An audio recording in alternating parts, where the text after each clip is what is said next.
اعوذ باللہ من الشیطان الرجیم بسم اللہ الرحمن الرحیم۔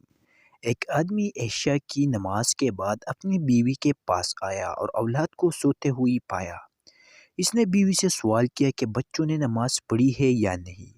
بیوی نے کہا میرے پاس کھانا نہیں تھا، میں نے ان کو بہلا پسلا کر سلا دی، اس لیے نماز نہیں پڑھی۔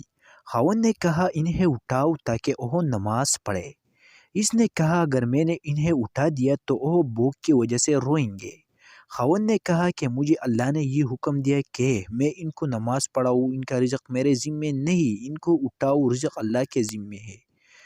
ایک آیات انہوں نے سنائی جس کے ترجمہ یہ ہے، اور اپنے گھر والوں کو نماز کا حکم دے اور اس پر خوب پابند رہا۔ ہم نے تجھ سے کسی رزق کا مطالبہ نہیں کی، ہم تجھے رزق دیں گے اور اچھے انجام تقوی کا ہے۔ بچوں کی ماں نے کہنا مانتے ہوئی بچوں کو اٹھا دیا۔ جب وہ نماز سے فارغ ہوئی تو دروازے پر دستک ہوئی۔ کوئی غنی آدمی دسترخوان اٹھائے ہوئی تھے جس پر لذیذ قسم کا کھانا تھا۔ اس نے باپ سے کہا اسے اپنے گھر والوں کے لیے لے جاؤ۔ باپ نے پوچھا معاملہ کیا ہے؟ غنی نے بتایا میرے پاس شہر کا کوئی بڑا بندہ آیا تھا، میں نے اس کے لیے یہ کھانا تیار کروایا تھا۔ کھانا کھانے سے پہلے ہی ہمارے آپس میں جھگڑا ہو گیا۔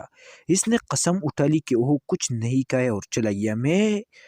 میں نے یہ کھانا اٹھایا اور چل پڑا اور کہا یہ کھانا اس بندے کو دوں گا جس کے پاس میرے قدم رک گئی۔ تو اللہ کی قسم نہیں میرے قدم رکے، مگر آپ کے دروازے پر اور اللہ کی قسم میں نہیں جانتا کہ کون سی چیز مجھے آپ کے دروازے پر لے کر آئی ہے۔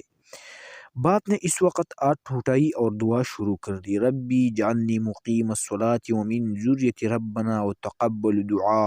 اے میرے رب مجھے نماز قائم کرنے والا بنا اور میری اولاد میں سے بھی ہمارے رب اور میری دعا قبول کرو۔ دوستو اگر آپ لوگوں کو یہ واقعہ اچھے لگی ہے تو برائے کرم ہمارے یوٹیوب چینل کو ضرور سبسکرائب کریں۔ شکریہ۔